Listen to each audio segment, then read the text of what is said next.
Pamamaalang puro isa lamang itong liham.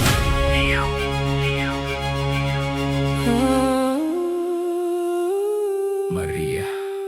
Alam mo naman ako kapag may nararamdaman madalas tama. May mga tingin nagbago, mga salitang hindi na katulad ng dati. Baka mali ako, sana nga mali ako. Pero kung tama, hanggang saan ko pa kayang magbulag-bulagan? Habang ako'y lumalaban, ikaw ba'y matagal nang bumibitaw? Ginawa ko naman lahat, sinubukan kitang unawain. Sa bawat tampo, sa bawat katahimikan, pinili pa rin kitang samahan. Pero bakit habang tumatagal, mas lalo akong nawawala? 221, panahon ng pagkawalan ng pinakamamahal kong ina. Kasagsagan ng pandemya, pagkatapos ko malagpasan ng halos ikamatay kong trahedya. Sa lahat ng tao sa kumpanya, ako pa yata ang unang tinamaan ng tadhana. Sinabayan pa ng tanggalan, buti na lang at hindi ako naisama sa listahan. Kung nagkataon at ako'y nadamay, malamang isinumpa ko ang araw na iyon habang buhay. Pero higit pa sa lahat na unos, may mga bagay na unti-unti lumulubog. Mga pakiramdam na dati malinaw, ngayong kalahati na lang ang tanaw. Ito ko'y pangalawang labo na hinarap, pero pangalawa lang sa pinakamabigat. Dahil ang tunay na dahilan ng pagbangon ko noon, siya ring dahilan ng pinakamalalim na sugat ngayon. Pwede bang wag ko na munang sabihin sagrado ang pangalang iyon? Para sa atin tawagin na lang natin Maria. Sapat na yon para maalala. Tulad ng dati parang deja vu, magkaibang tao pero parehong bagyo. Magkaibang panahon, magkaibang eksena, pero ako pa rin na naiwan sa dulo ng eksena. Dahil sa pusong sobra kong magmahal at isip na laging handang magsugat. Sa sobrang tiwala at sobrang pag-asa, ako rin pala ang unang mawawala.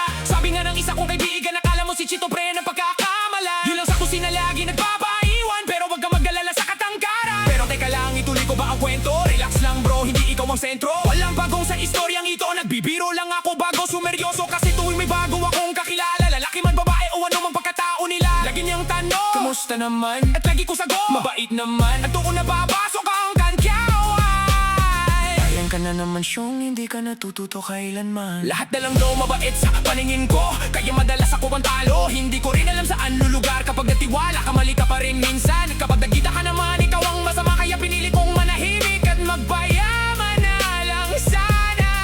Pero sa isang banda, tama rin sila. Akala ko sapat na ang talino at disiplina. Akala ko kamatama ang intensyon mo, iiwas ka na sa pagkakamali sa dulo. Pero leksyon pala sa buhay, wag sobra, wag kapos, wag sablay. Ang tama ay sakto lang, kalmado, swabe at hindi kailangang ipagyabang. Ibinigay ko ang oras, panahon, sarili at lahat ng lakas sa paniniwalang ikaw na ang hinahanap, ang huling pahinaan ng bawat pangarap. Sabi nila, bakit hindi ka nalang maganap ng iba? Marami namang mas kakaiba. Ngumiti na lang ako sabay sabi, hindi naman yan nasukat na ng damdamin. Pare-pareho lang tayong tao, ang mahalaga ay tunay ang puso mo. Buo ang pagmamahal at hindi pa kitang tao, kahit gaano pa kagulo ang mundo. At kung sakaling may makakita ng babaeng higit pa sa lahat ng nakita, hanapin nyo ako at sabihin nyo agad, baka iyon na talaga ang sagot sa lahat. Pero hanggang ngayon wala pa rin yata, kaya ito ako binabalikan si Maria. Hindi para bumalik, kundi para maintindihan kung bakit nasaktan ng ganito. Tama na siguro kung hindi na tayo pareho ng daan. Tama na siguro kung ako na lang ang lumalaban. Ayokong maging taong naghahabol sa wala, kung hindi na ako ang kasama sa mga plano mo.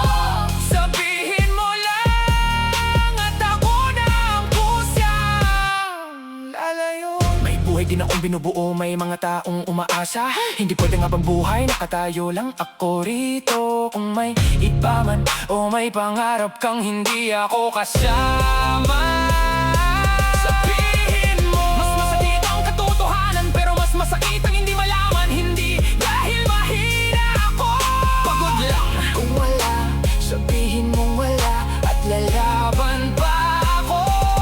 Pero kung meron, wag mo nang hintayin, ako pa ang makaalam. Dahil sapat na ang pagod, sapat na ang sakit, sapat na ang mga gabi na ko